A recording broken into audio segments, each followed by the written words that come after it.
mask, I guess, to tell the people that I care about COVID, but I'm performing. Alright. Anyway, by the way, you're live, so. Are we live? Yeah. Oh. Well, I don't think there's anybody watching yet, right? No, yeah, Okay. it's not. Cool. Hello. Green room part of the show. Yeah, I mean that's what we have to do for the Zoom shows as well. We gotta wait for people to come in, welcome people to come in. I'm gonna watch it also on my phone just so I know people are coming in.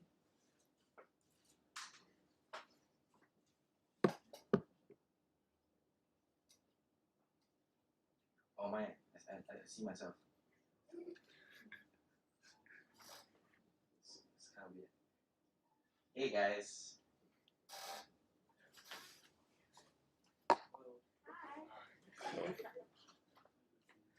We all know when people are coming in.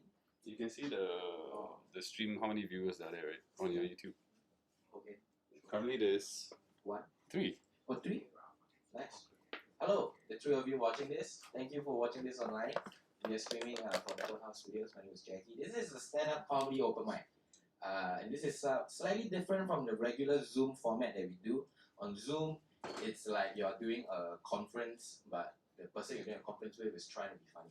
This is slightly more like what we are used to doing in stand-up. We have a mic, we sound nice, we have some crew members inside the studio listening to us, so we might hear some laugh. Actually, I hope you hear some laughter. It'd be a disaster if we had crew in here and still nobody laugh. How is everyone doing? Nice. It's a gloomy Monday evening. Thank you for joining us. But there's good news. PM Lee, he just went on TV and he was like, yo, phase 3. Everybody was like, yeah. And then he was like, in 2 weeks' time. We were like, fuck you. But it's still good news. We can now hang out with 8 people. So I guess it's time to call your 3 friends that didn't make it to your top 5. If you have more than 3, if you have like top 10 friends, then it's time to do, your challenges again. It's time for Redemption Island or whatever. I want to talk about something very personal to myself. I don't know how many of you here have a financial advisor. I don't have much finances, but I have a financial advisor because I am Chinese after all. And it is December, it is a festive season, and a lot of financial advisors, they send out cards, Christmas cards to tell their clients that they care about you and they really want your business.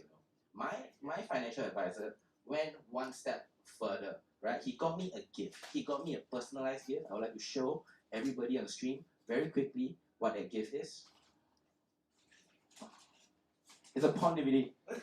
And I don't think I can show that for more than however long I showed it just now, or we might go offline. But that is what my financial advisor has given me, and I am keeping it back in that.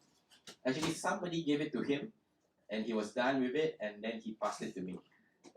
But yeah, Matt Justin Lee, that's my financial advisor.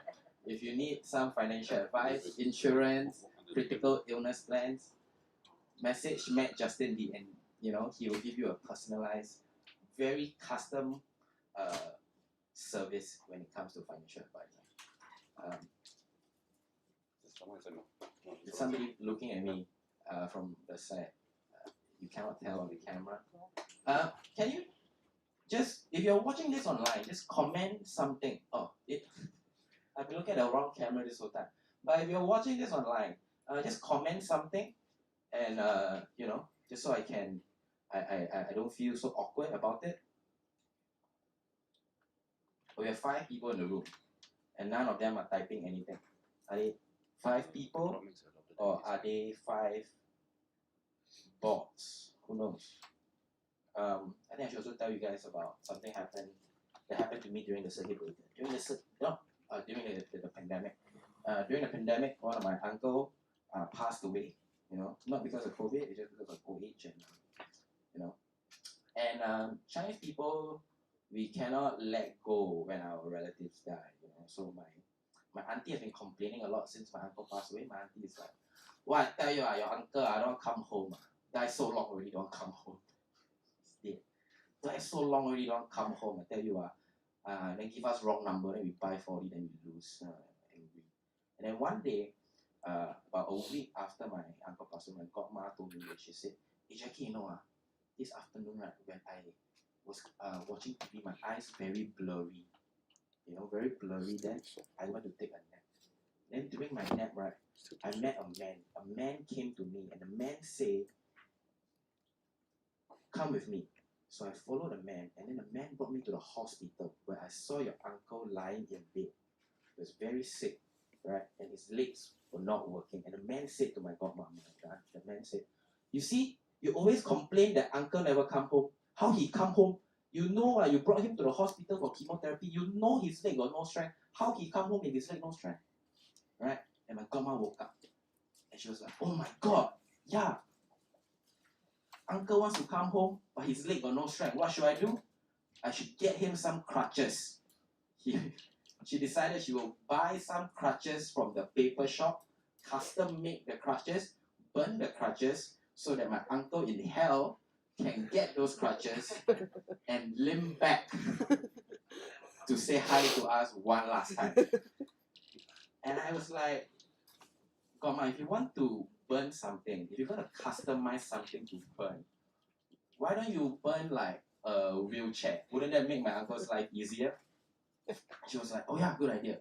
So we went to the incense paper shop together, and my godma was like, "Hi, we want to make a wheelchair for our uncle who passed away recently."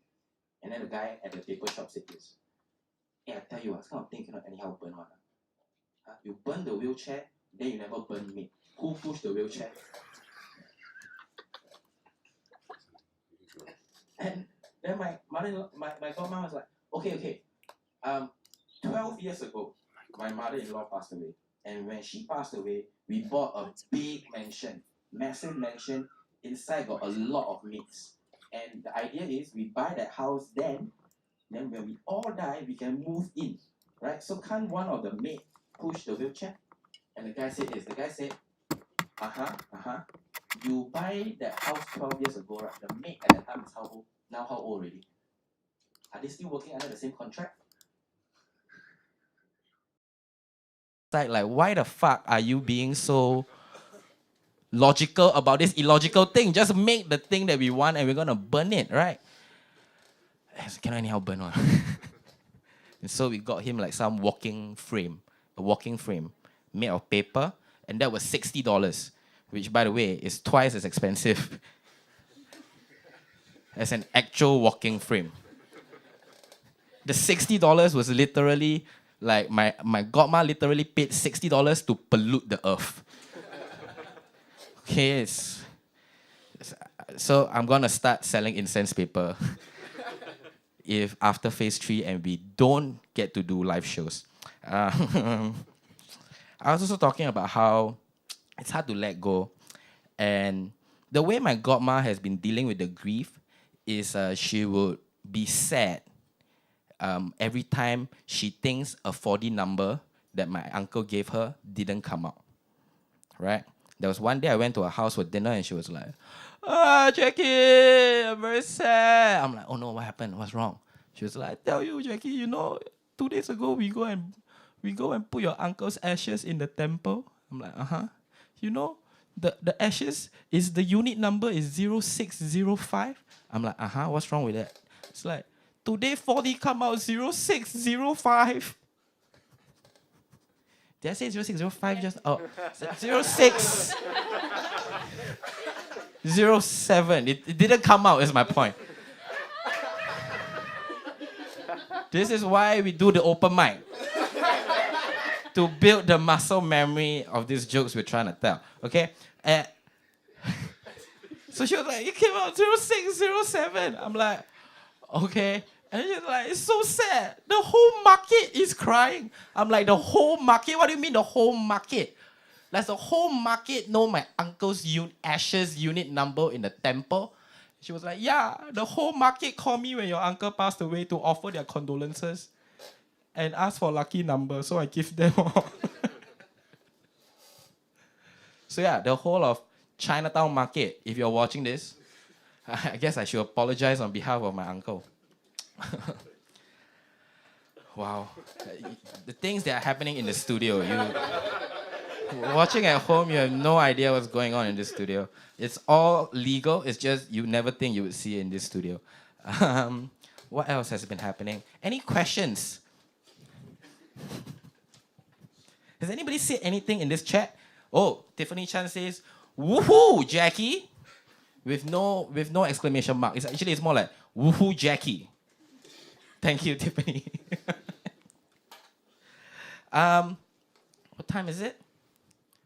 I feel like we should bring on our first act. Yeah? Okay. Crew Sims and Twos. Are you ready? First act? Okay, very nice. Everybody watching here, watching at home, if you will, please put your hands together and welcome onto stage Sean Chua. Hey Jackie, do we have to change this mic condom? Yeah, please do. Okay. So I touch your saliva. If you don't want to, then Okay, fine. suck thumb. Where one? Change, just change. I forgot to take off my mask. Because, masks become like a regular everyday thing. And which camera am I supposed to look at? This one? This one. Yeah. Okay. Yeah. So, I haven't been doing this for a while because COVID. And I even forgot to take off my mask because the mask has become such a normal part of everyday life. And I think it's actually a good thing. You guys agree? Like crew members? Yep. Yeah. No?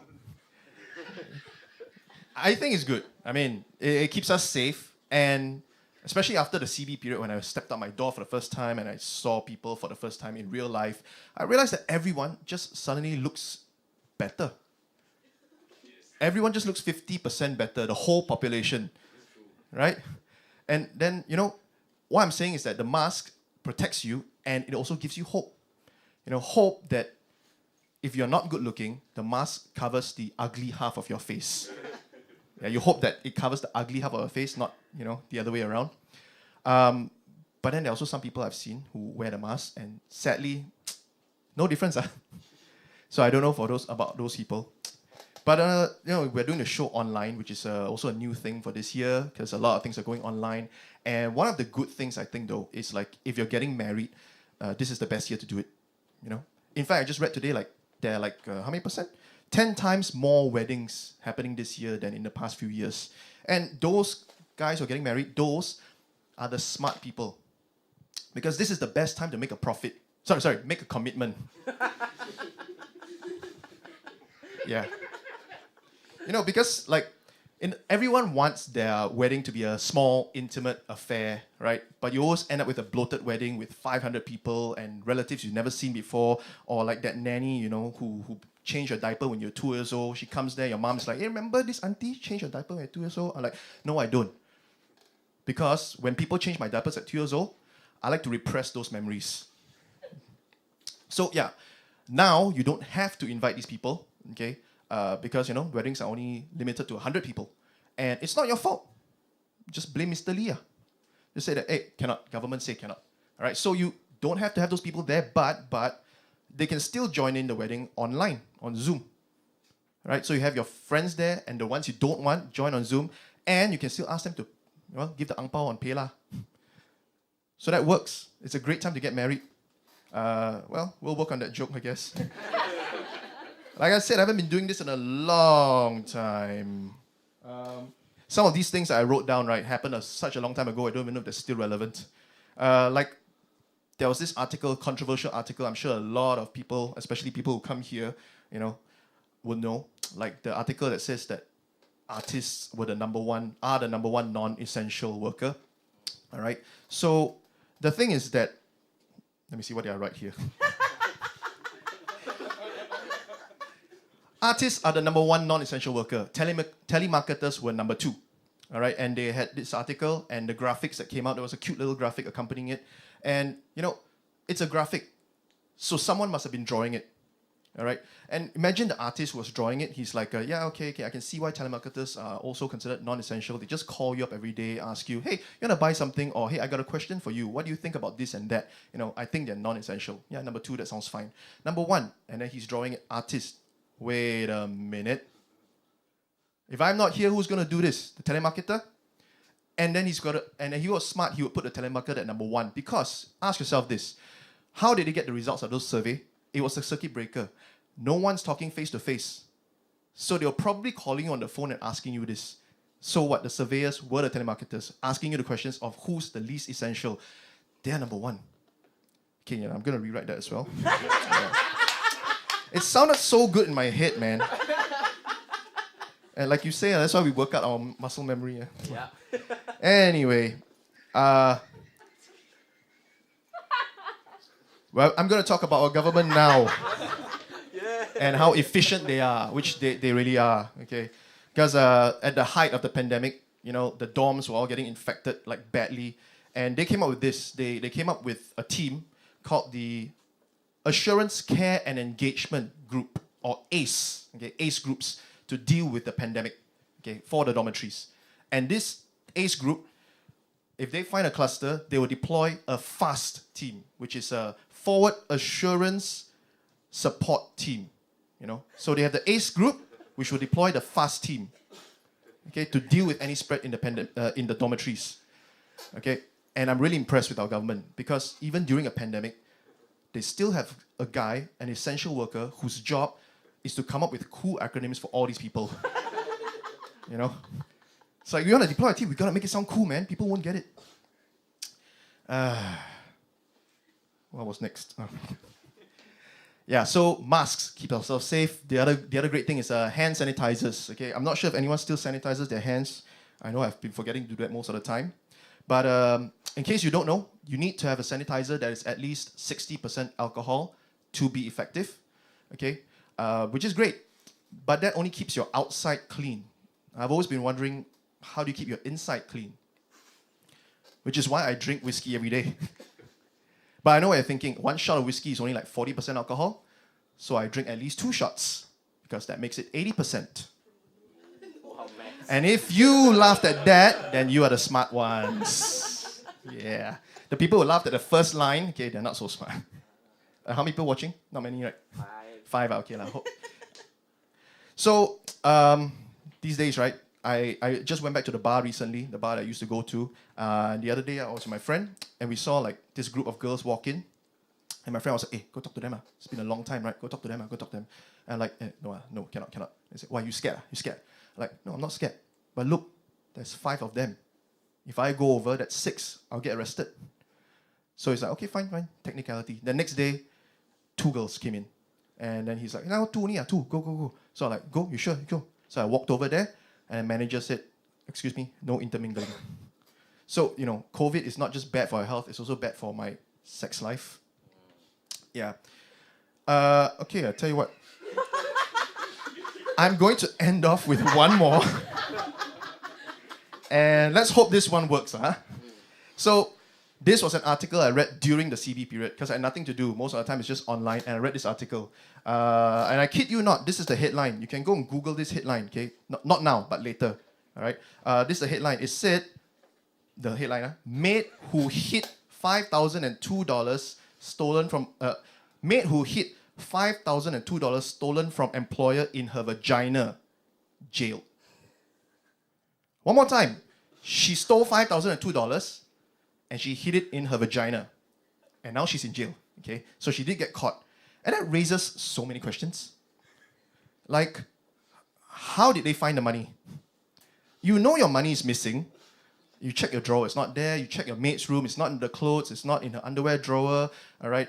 You might want to check up somewhere, but that's not usually the where you check up. So how did they find the money? And who knew to look there? It's like, it's not in the ass. Let's try the other one. And who had to count the amount? Like, who counted it?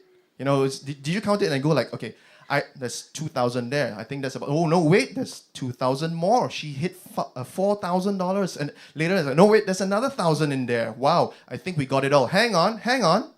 There's still 1 coin. 2 that's 5,002. Someone counted it exactly to 5,002. And also raises another question. Why 5,002 exactly? What was that extra 2 for? I mean, 5,000 is enough to stuff in there. You don't need another 2. I'm thinking maybe it was like for her Western Union money transfer fee, or maybe it's just because she could squeeze another 2 there, or maybe that 2 was a stopper to stop the other 5 from falling out. I don't know.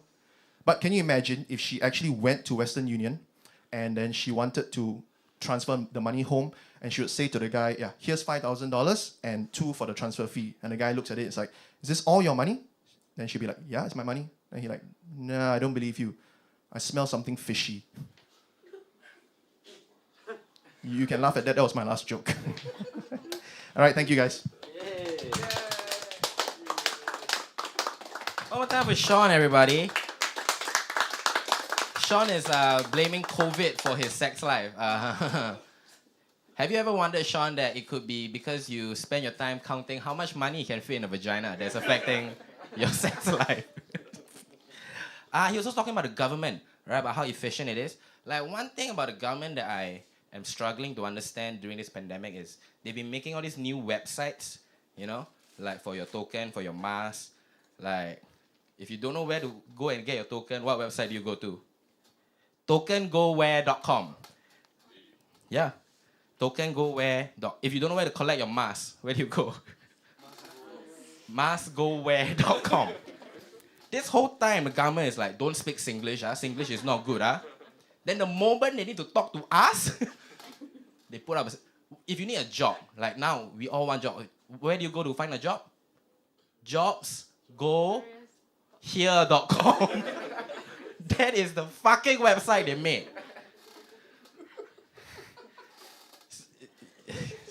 Speak Singlish. Singlish cool is my campaign. Yeah. Ready for your next act, everybody? Yeah? Very nice. Your next act, I have never seen him not wear this outfit. So please welcome Colin Christopher. The handover wasn't on the camera anyway. It's a wasted thing. For my first trick, I will be putting this condom on with my mouth. It's a bit difficult. I thought it'd be funnier, but I'm just gonna put a few on because I don't want to touch the other guys. Like, double wrapping is like with the word. no, there's no friction. Is it bad to double wrap this? Your penis, yeah. No, but this is okay, right? This isn't my penis. Hey, fun fact, guys. How much loose change can you fit in a maid's vagina? $5,002. I'm pretty sure it's like a jelly bean thing. That was just the amount she could stuff in loose change. I decided to be a more positive person over the quarantine. I've decided to be one of those glass half full type people. And that's why recently when my cousin, my family needed it because my cousin recently had a miscarriage. But I'm just calling it nature's abortion now, and glass half full.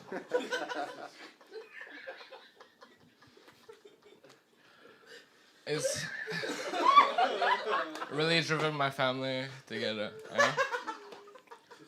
A friend of mine recently, I found this out. She pretended to be a prostitute so she could get an STD check. Because an STD check as a prostitute is $6, and an STD check as a regular woman is $140. So the ratio of like hooker to woman is like 1:20. You need like 20 hookers to build one woman. Just a math fact that I found out that I thought was funny, So, back in the studio, guys.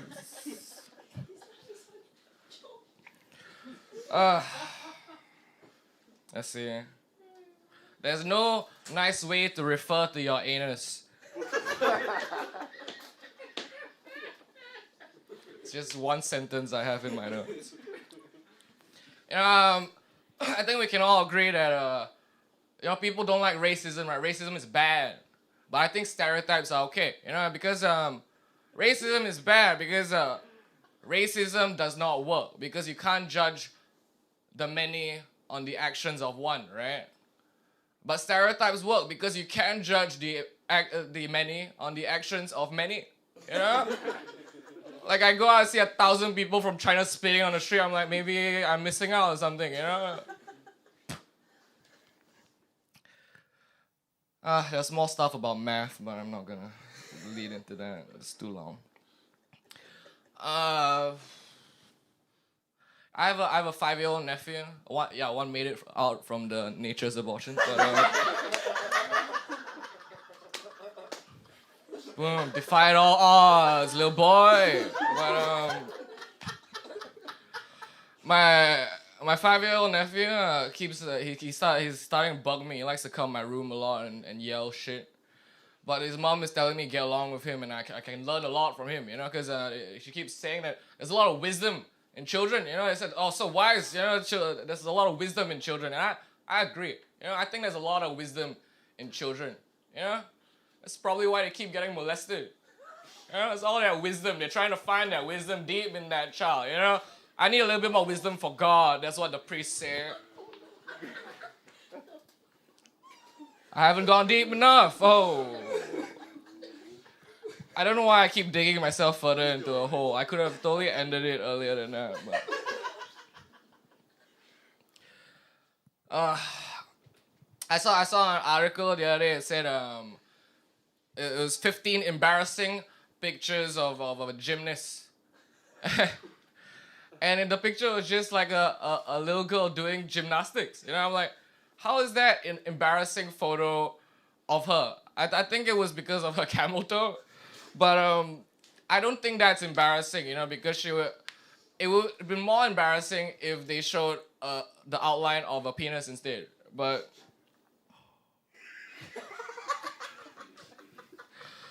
when I don't finish jokes, I don't tell everybody, Sean.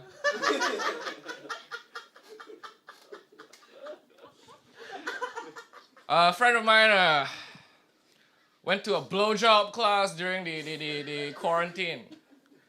And I'm a friend of the husband too. So I was like, how do you convince your wife to do that? Like, what year-long subliminal messaging planning did he have to do? Was he all like, oh man, every day he comes home from work, he's like, oh man, my job blows. Maybe I should just take a class, Let's look down over here. For a year, he's just doing all that.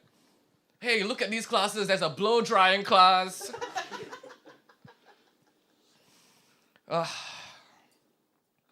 I recently became a plant owner, but that's not interesting.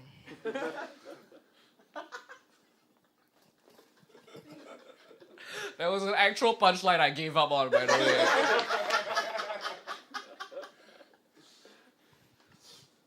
Yeah, a little something about me. I'm in a constant state of mild food poisoning because I'm cheap.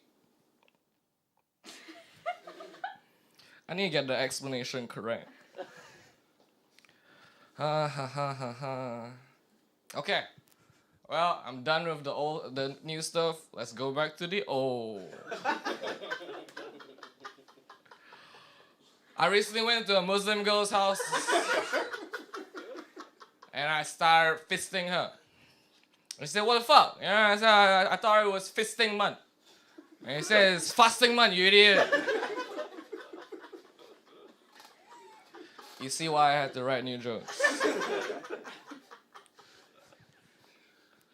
I have a bit of a phobia of belts. And it's because when I was young, my dad came home one time when I was asleep, drunk and angry, and barged through my door. And then he took off his belt. And he put it around his neck and started jerking off. Like, can't even look at a belt anymore. How many people are in this room, by the way? 5. Did they get less as I was doing this? I'm surprised you guys still stayed. What's wrong with you? The next people will balance it out. Don't worry.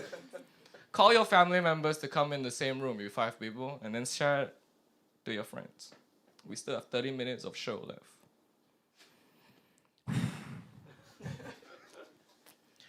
I recently read an autobiography about a woman from China. And you know, because of the China's one-child policy, right? Her dad tried to kill her 3 times when she was a baby. You know, that's pathetic, right? What a piece of shit. You know, he tried to kill his daughter 3 times when she was just a baby. I mean, what kind of man can't kill a baby? People do it by accident, you know?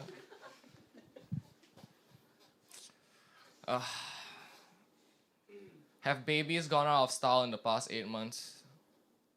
Maybe it's a reference that nobody will get anymore. You guys know about cows? If you forgot about that, Google them and then you'll get this joke. But Hitler? okay, yeah, why not, right?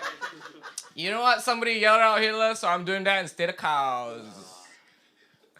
I feel like I ruined the punchline, but let's try to lead up to it again. But I have a lot of vegan friends nowadays, and they keep trying to convince us to eat their food. You know, they've always like, hey guys, we've invented this new thing that makes potatoes taste like fried chicken. You know, you gotta try it out. And I'll be like, why do I want that? You know what I mean? But I fucked it up a little bit. Let me try and get back on track. It's not a two-way street, by the way. You know, you can't go back up to them and go like, hey guys, vegans, come gather around. Let me show you. We've made this fried chicken taste like a potato. Like, what the fuck you do that? You know, why nobody asked you to do that. We would take them up to drag them out to town square and like biblical style beat them to death. You know? Yell things at them like, you're worse than Hitler, you know, because Hitler was a vegetarian, but he didn't ruin fried chicken. He just killed like dozens of Jews. Okay, if you want to be like historically accurate, like 500,000 dozen Jews. But maybe that's a bit, I don't know if that's historically accurate, because like, I find it hard to believe that I think it's very difficult to kill like 6 million Jews exact. You know what I mean? It's probably like 6,000,005 or something like that, right? Unless Hitler had OCD, you know, like they were only supposed to kill like 100,000 at first, but every time they fucked up, they'll be like, oh, we got 1,000,003. Do it again! You know? They have to do it like 5 more times. I didn't want to end on a Hitler joke. Well, that's what I'm gonna do. Okay. Colin Christopher, trying his best to get us taken off YouTube. Thank you. Colin was complaining about vegans right at the end of the set, and I am seeing a vegan right now, you know? And I've been going to a lot of vegan restaurants, and I don't know if you guys know this about vegan restaurants. Like, their menus are thick. Like, it's like, this is the size of a regular vegan menu. Like, they make everything. There's, you feeling like you want some Singaporean food today? Here's some vegan laksa, vegan olwa, vegan nasi lemak. Oh, you want to eat something Western today? Vegan chicken chop, vegan fish and chips. And it's all fucking tofu. It's it's a menu of, it's literally a picture book of that, like, hey, look at all these different shapes I can make tofu into. It's like, I feel like people who open up vegan restaurants, like they've just had it. Like they meet people like Colin their whole life, telling them that their lifestyle decision is a stupid decision to make, and so they become vindictive. They're like, fuck you. You know what? I'm gonna open my own restaurant and show you how I can fuck up all your food. And the menu is just, look, what you want me to fuck up today? Huh? Chili crab? Yeah, page 15, look at that. Vegan chili crab. Tofu for the chili, tofu for the crab. It's tofu, chili crab. That's vegans. So yeah, I'm in a happy relationship with a vegan. And with that being said, let me bring on your next act. Your next act is a fairly new act. He has been studying abroad and he's back in Singapore thanks to the pandemic. And I'm happy to see him performing in Singapore. So please welcome on the stage, Victor. Yeah.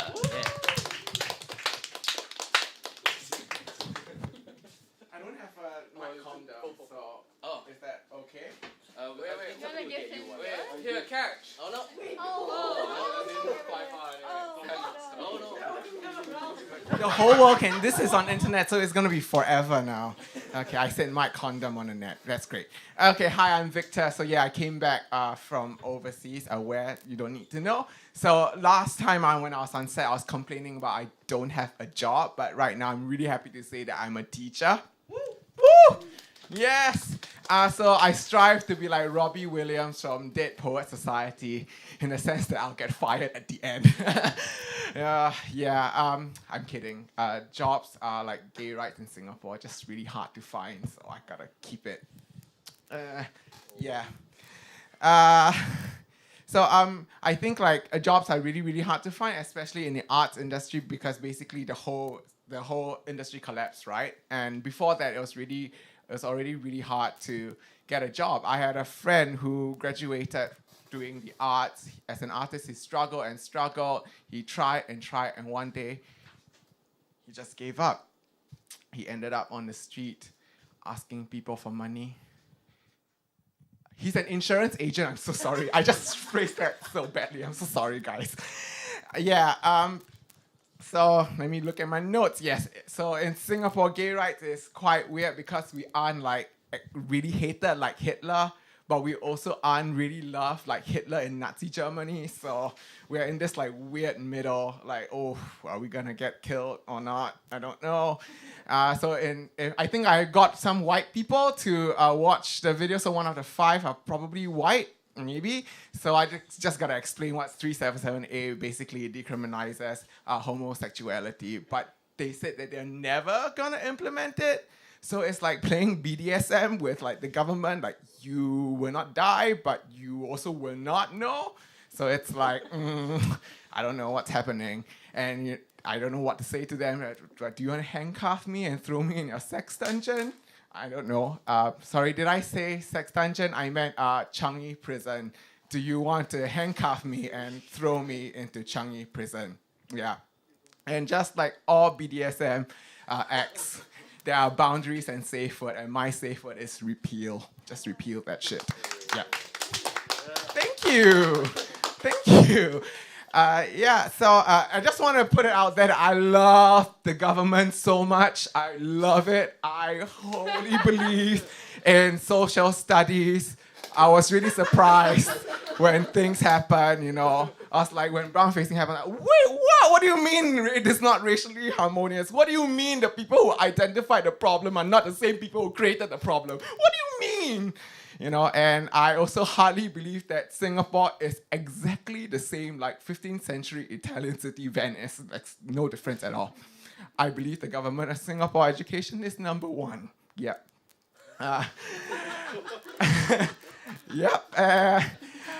I don't know about you, but my sex education was really weird. So we had a lady from a HIV clinic coming to our school and just giving us a sex talk and just fear-mongering us with a lot of infected sex organs. So, and it was also the first time I saw a vagina and it was infected. And I was like, oh, maybe I'm just not into, maybe being gay is a choice then. I don't know. I don't know. So the vagina she showed out was really yeasty. It was like really, really yeasty. I was like, did Gardenia sponsor this talk? Like, why is it so yeasty? And then I looked around, all my friends, I went to an all-boys school, so all my friends had like a bag over their crotch. And I was like, you disgusting fuckers. And then they showed infected penis. So the penis had a lot of cauliflower trees kind of thing all over it. It was like the penis was trying to fight climate change. And then I was like, no, I'm not that gross, guys. So I'm gay. Surprise! I don't know what gave away about the everything about me. The Mean Girls t-shirt, I don't know. So growing up gay in an all-boys Methodist school was really, really tough. So out of respect for the school, let's call the school Doucheville. So when I went to ACS, damn it. Let's cut that out, okay? Just pretend you didn't hear that. When I went to ACS, I did it again. When I went to Doucheville, let's call it Doucheville. When I went to Doucheville, So I obviously you get mocked at, right? So they call me gay, aqua, faggot in class, corridors. They went once on a public transport to say that to me, and then they did that on Facebook as well. So they kept saying it over and over again, and then when I came out, they were like, "That's what we've been trying to tell you, you silly Billy. You didn't get the memo? We went to this Michel Foucault book clubs for teens or anti-homophobia, and you didn't get the memo that we're trying to normalize the behavior? Oh, you cutie, silly cutie patootie, you forgot." No, I'm joking, of course. So this guy decided that it was okay to like just flash his penis at me and my friends, and I was shocked. Because what was wrong with that penis? It was like his dick just got sawed off in D&T class and the head of the dick's just running around on campus like a lizard that has just lost its tail. Or is it like a sea monkey thing that I have to pour some water and then the dick will just grow a bit more? I don't know, yeah. And they bully quite a lot, and to abuse under the guise of care is just this very toxic masculinity thing to do, right? So for LGBT History Month, they just pushed me down a flight of stairs. No, I'm kidding. I'm kidding, guys. There's no LGBT History Month in Singapore. What are you talking about? All right, thank you so much. That's my time. Thank you. Thanks, Victor. There's no LGBT History Month in Singapore. I always thought that was the month that they do Pink Dot in. October? Oh, that's wrong. Way off. August? June. June is when the gays gather at Hong Lim Park. I know it looks very insensitive that I said it out loud right after Victor said, but this is a comedy show and we cool, right? Yeah. I think if there's anything I learned, I think that a lot of Singaporeans think that being gay is like gross, right? Like not that I do. I think that, some people do.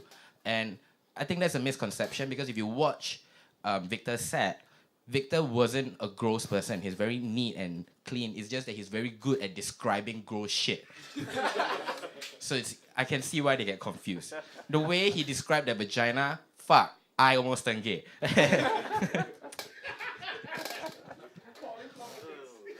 Yeah. Who the fuck? I never pictured vagina hair as cauliflower. Fucking I'm gonna start watching gay porn just to see how I feel and things like that. I feel like I tried to go a bit hard on them, but now it's awkward. I'll do one more joke before I bring on the next act. And I was talking about Pink Dot, and I was like in the Clarke Quay area about 2 years ago, the weekend of Pink Dot, and Pink Dot was happening, and I walked past this like coffee shop on Boat Quay, and I swear to God, I heard two old men talking. Right, one guy is reading the newspaper. One old man walks up to him, and the guy reading the newspaper is like, "Hey, why you come here? You never go to the Hong Lim Park there? All the gay go there today."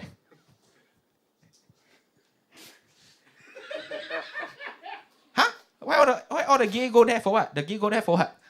I don't know. The gay every year they go there one time, then they picnic there. Or you? Huh? Really? Really? Didn't work, did it? Should I just bring on the next act and yeah? It's sad because I was just looking at the numbers and we actually go up to 9. We went up to about 9. Is it okay? We're still at 9. So thanks for staying. 8. Fuck. Whoever 9? Okay. Sorry if you were the hypothetical 9% and I said fuck. But thanks for staying. We have 2 more acts. One of which is here already. One of them is late, and you know why when he's here later. Welcome your next act onto stage right now, everybody. Eugene So. Hey, hi everybody. Thank you. I realized that I can no longer keep up with. What am I supposed to do with this? It's a mic condom. Put it on, you idiot. There's already one. You're a safe distancing officer. Just fucking do it. He's a safe distancing officer. I don't do this during my job. Do it now. Put on. Just shut up and put it on. Okay. All right. Are we ready now? Am I done being insulted then? Can I? Okay. I just cannot. I feel like I cannot help not being racist anymore. You know, I feel like I can't keep up not being racist. You know, like now there's always like new. Don't stop shaking your head. Don't. I don't want to look at you right now, but no, I just feel like there's so many new definitions of what being a racist is right now. Like last time you have to like own slaves and like mistreat them to be racist. But if you didn't mistreat them and you were a slave owner, you were just a slave owner. But now all you got to do is just like offer people their food and you'll be a racist. You know? Like if I have an Indian friend and I go up to him and I just told him, hey, you wanna go eat biryani? And he was just like, why? Is it because I'm Indian? I'm like, well, fucking yes. Like what fucking other food do you want me to offer you? I know what you eat, you know? Okay, that line was too much. Okay, I know. I don't know. I just think that like I don't know. I feel like every single thing about me while I was growing up was just stereotyped that way. You know? Like thank you. Okay. That like, you know, I just think when I saw a white street sweeper recently, and inside me I just felt that was wrong. You know, like it wasn't like I thought about it, it was just like, oh oof, that's not the right color. You know, it's just and then after that an Indian sweeper came along and I was like, oh my god, it feels comfortable again. Too much. Yeah. I'm not getting out of this yet. I don't know. I just, you know, like as a Chinese person, like everybody says that, you know, we have Chinese privilege. I do think that's the case. You know, I don't see a lot of things that happen to me as a Chinese person. Like, you know, every single policeman I see is a Chinese person. So, you know, when a brown person comes up to me and tell me that, you know, oh, they got problems with police, I can't relate. And you don't whisper to the Indian person. Okay, all right. Okay, don't stare at me. Okay. I'm gonna go on. I hate seeing videos where handicapped people try too hard. You know. You ever seen those videos? Where like a person with no limbs have like a black belt in Taekwondo. And you're like, you know he didn't earn that. He got that out of courtesy. You don't... I just think to myself, right, like, okay, the idea of Taekwondo is the art of self-defense, right? He's not gonna win against someone with actual limbs. Okay, that's the idea to me. And I feel like everybody's just applauding that and just going like, oh my god, that's great, that, you know, you're doing great, you know, oh, you're showing us so much. I'm like, no, that's just PT, man. Yeah, this is, yeah. Thank you, I really needed that at this point, you know. I could not find a way out and you... This is such a helpful heckle. Okay, fine. Okay, I believe in reincarnation, people. I do. I love the idea, man. You know, like if you have a shitty life, like right now, you could just go to MBS top floor and just, you know, get yourself a new one. Right? And like I believe in it because like if you think about it, right, like the two religions that believe in reincarnation, which is Buddhism and Hinduism, they are also responsible for the two largest population in the world, right? Which is the Chinese and the Indians. Those are not new people, man. Those are recycled people. You know? And like I like that concept because you sort of don't treat life that seriously anymore. You know that like, you know, in a certain way you can just try again. Right? And it has changed the concept of death in my mind. Like my grandma recently called me and told me that like, you know, she's like 92 now. And she called me at like midnight and she said that like, oh, you know, she wants to like commit suicide. And yeah, that's rough, but you know, she's 92. You know, like I'm 29 and my bones are already aching. I mean, at 92, it's understandable, right? And if you think about like the idea of reincarnation, like you don't feel that bad anymore. It's not that I'm not feeling it. It's just, you know, I think it might be reasonable to, you know, this feels like a therapy session more than a comedy show at this point, to be fair. Yeah, okay. I'm just gonna go on. I just think that like, it's fine. If she wants to go, she's gonna come back, right? Not the same name, but it could be fine, right? Like I think it would suck worse if you were like Jeff Bezos and you gotta reincarnate to nothing again, right? Like to have to be like the richest person on earth and then you come back and you're like, ah, fuck, I'm in India. Okay, wrong line. But like the idea of reincarnation, like if you have a deep dive into it, right? Like you sort of like, okay, if you read into it, what happens is that basically if you go to hell or you die, right? You don't come back instantly. You go down and then they sort of judge you based on like what you have done in your life, right? So if you have murdered someone, you come back as like a cockroach, right? And if you have done like only a few sinful stuff, like you come back as like a cow, right? But if you do everything perfectly, you come back as a human. And that kind of sucks, right? Because it kind of feels like a punishment, isn't it? Like you're like, oh my god, you've done everything perfectly. You did great and everything. Now go back and do it again. What the fuck, man? Why? Like sometimes I think this is the reason why Chinese people are so rude. Like, from China. Because they've come back like 4 times. They don't give a fuck anymore. They're just like, oh fuck. Man, I'm not gonna queue. I've done this like 8 times already. Okay, that made no sense. Well, that's my time. Thank you. Yeah. Eugene, everybody. I don't think there's any safe distancing officers that's been fired from their jobs yet. But Eugene might be the first one tomorrow. We're going to change this again. Yeah. Thank you.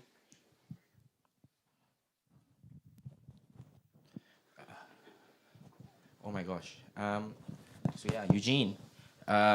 If you're watching at home and you're wondering, what a great show. Why is this link just free on the internet for me to watch? Well, now you know. Because we love one another and we let all our friends perform. And sometimes that lowers the value of our overall product. But we're having a good time and that's what matters. Thank you for staying with us. Are we still at 10? No. Thank you. We have one last act to go. And I'm not sure if he's comfortable with me telling you guys this, but he recently won an award. Your next act. He is the maker of the best halal burger. I've hung out with him for 2 years, 3 years maybe. I've tasted that burger once, and now it's the best halal burger in Singapore. And he's also a very good comedian. So please, put your hands together and welcome onto stage Siraj Aziz. Hey, hello, hi guys. When you passed me this, I swear I thought it was for my head. There was no context whatsoever. She just like passed it like, okay, can. It's really small. So it's just where's this is the camera. Okay, so basically it's like a cover for the microphone. In case you want to shower and have a mic at the same time. This is great, Firstly, thank you so much, Jackie. Yes, I did recently won the best halal burger in Singapore. Literally, no one cares, guys. Like, do you mean the best burger? No. Halal burger. Like, do not put your haram standards on me, It's nobody really gives a shit, It's like, is there bacon? No. The good stuff, we put it aside. Oh, okay. I swear I thought it was a guy in a tudung on your shirt. You gotta be here to understand that joke. There's enough people here to eat at least about maybe half a table. Half a table at least, maybe. Your crew, But it's good. Now that we are moving towards brighter times, I think it's nice to hear. I'm sorry I'm late. Jackie, I'm sorry I'm late. I think that's not very particularly nice of me to be late. It shows I'm like bad Indian. I work in SGAG. I try to write sketches, to like try to normalize Indians in the industry so far.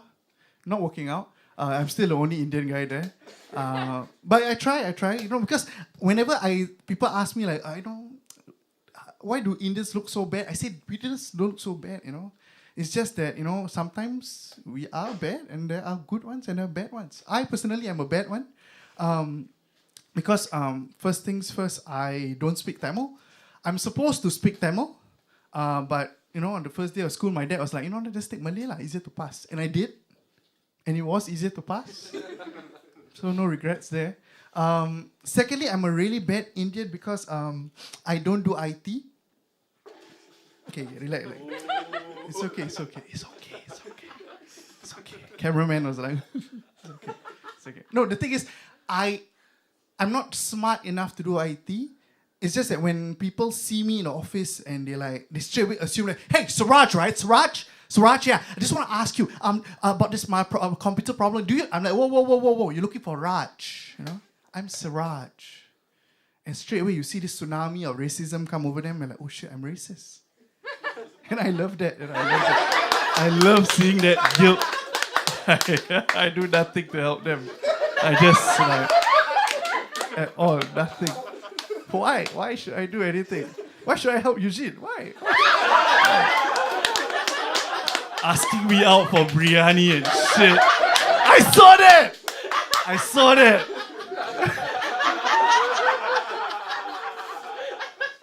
I was in a Grab.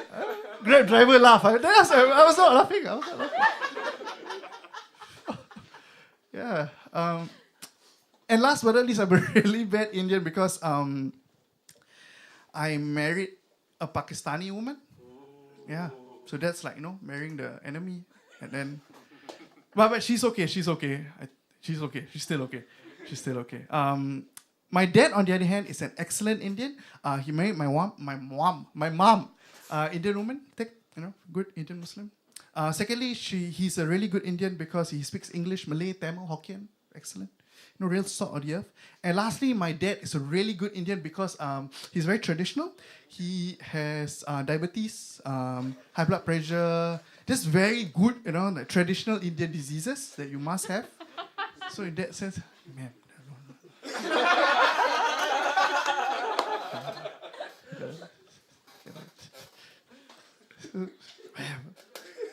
Ma'am.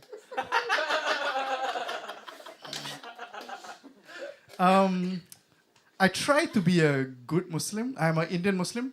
Basically, what I am is called an Indian Muslim. Basically, Islam's my religion. Indian is my punishment. That's pretty much how we categorize it. We have different punishments according to whatever you are. I try to be, but it's not easy. But it is getting easier. Like 10 years ago, 20 years ago, like 9/11, when people say, is it easy to be a good Muslim? No, it's okay. But now it's much easier, Because like if last time you want to be a good Muslim, you got to ask 3 questions. And you got to say yes to like, do you read the Quran? Yes. Do I pray 5 times a day? Yes. Do you only eat halal food? Yes. Answer all yes, good Muslim. Now, you want to be a good Muslim. People ask you, like, do you blow shit up? No. Good Muslim. The bar is very low. I'm not complaining. I'm like, okay, I'll take it. But it's easy to just get through that. I'm just a good, not great. Great Muslims are like Malcolm X, amazing Muslim. Muhammad Ali, amazing athlete Muslim.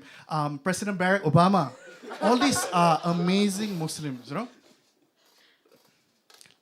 President Barack Obama not so good lah. He blows some shit up, so not so good.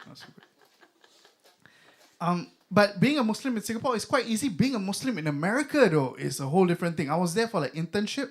And I tried, to like go and pray during my break times, So I'll ask the receptionist, hi, so sorry, can I have, I want to do my prayers. She's like, prayers? No, my prayers. Your prayers? Prayers. You prayers? You want to wash your car? No, I wash the sins of my body.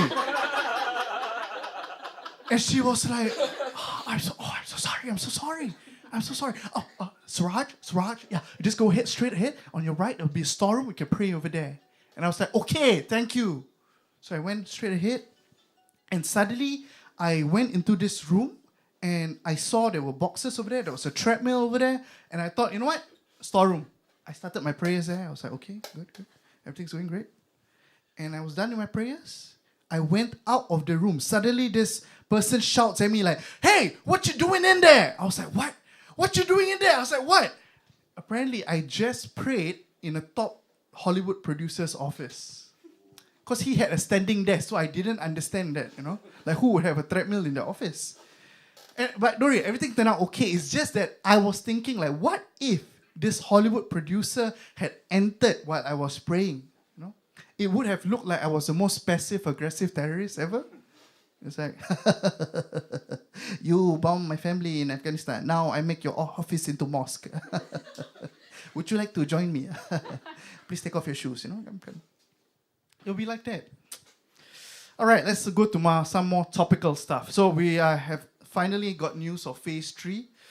And I mean, now that we are in phase 3, I'm glad, but I'm also like a bit, I think it's make me oversensitive, like being at home all this time.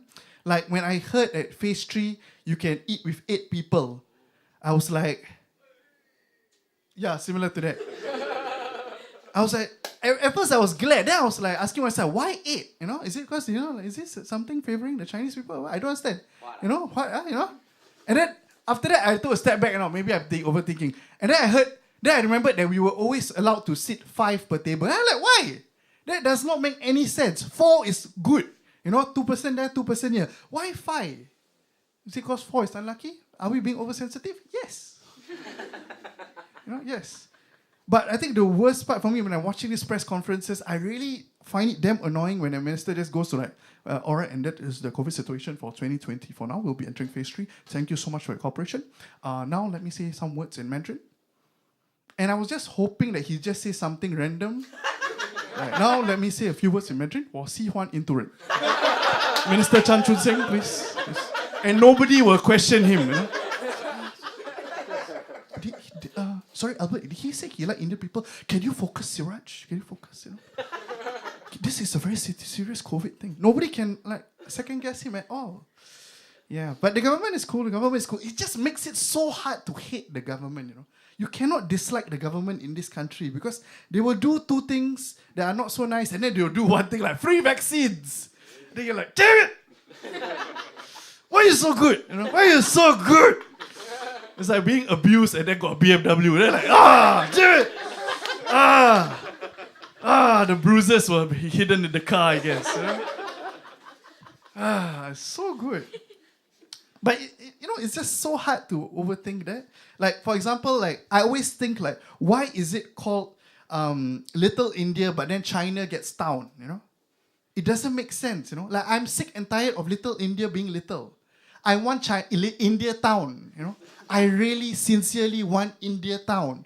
What more do we have to do to get town?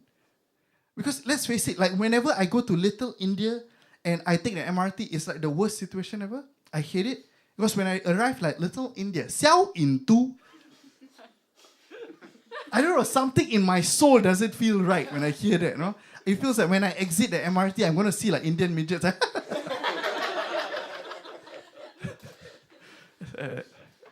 Jackie, can you laugh one more time? It's something like that. I imagine all of them are going to sound like this. All of them. Yeah. I'm okay. But my favorite politician of all time, I must say, is Madam Halimah Yacob. Yes, thank you. Not related to me, but okay, thank you. I really feel that she's done a lot for kids with special needs. My wife is a special needs teacher, and you know she always praises her, and I think I really have a newfound respect for her. But I also feel like, you know, like Madam Halimah Yacob and Elmo, they're quite similar in the work for kids, you know. Like Elmo, if Elmo has a toy called Tickled Me Elmo, I think Madam Halimah Yacob needs a toy as well. Could be called Ha Ha Halimah. You tickle her, she says a pledge. We, the citizens, stop it, you know. But you cannot remove the clothes. It's sewed on, you cannot remove, you know. Secondly, I think Madam Halimah Yacob and Elmo are exactly the same because they're both racially ambiguous. Elmo, you don't know whether it's a monster or hairy Irish baby. Halimah Yacob, Indian, Malay? I still don't know. I really don't know. And last but not least, I feel that Halimah Yacob and Elmo are exactly the same because Elmo's a puppet. And that's my time for now. Jackie, My name is Muhammad Siraj. Do join us. And thank you so much for this. Thank you. One more time for Siraj. If you enjoyed that and you want to see Siraj perform live, there's no more tickets. We're actually doing live shows again. We're doing them at the Capitol this Friday and Saturday. But yeah, tickets are sold out. So follow him on Instagram. Follow his Halal Burger Instagram page, Mahmud Standor, MahmudStandor. Yes. You can follow me on Instagram. It's Jackie Ng Comedy. You can follow Victor on Instagram. Victor. V Victor Pang. VVICTORPANG. Colin, you can follow him on Instagram. Colin Chris. COLLINCHRIS. He just uploaded a video where he was cooking with me. If you want to learn how to make chicken rice from me and Colin, this is actually a legit video, like an actual recipe for Halalese chicken rice. I will not be taking questions. Anyone has questions? Follow us on Instagram. You can find out. Eugene. Yes, where's Eugene? If you are interested in Eugene, why? His Instagram is Scent of a Comedian. SCENTOFA Comedian. And Sean, which is Sean Chua? Sean VME. SHAWN Sean. Yeah. I hope you got all of that if you're watching this, because I clearly didn't. We have a bit of time left. Does anybody have any questions for any of the comics? They can come up and answer them. What are your, like, if you're curious about their thoughts on Phase 3? Or if anybody watching this at home has questions, feel free to ask, and I will see them and we can answer them. What else should I tell you? I've been making what have I been making? I've been making cartoons. I'm a cartoonist now. Yeah. I actually, like, people learn how to cook, bake, all these things during circuit breaker. I learned how to paint. I learned how to make cartoons. I learned how to play golf. Yeah, I'm like Singapore comedy's renaissance man now. Yeah. And when I say learn, what I really mean is I just did it. I never learned anything. My Skills Future Fund still has $250 in there. I don't know what to use them for. Any questions? If not, then we will end it. Or I don't know. This feeling, I don't know if you guys know, this feeling of holding a mic and talking is very addictive. And I haven't done this in so long. This is a good feeling. Oh my gosh. It might just be me rambling for until 8:30.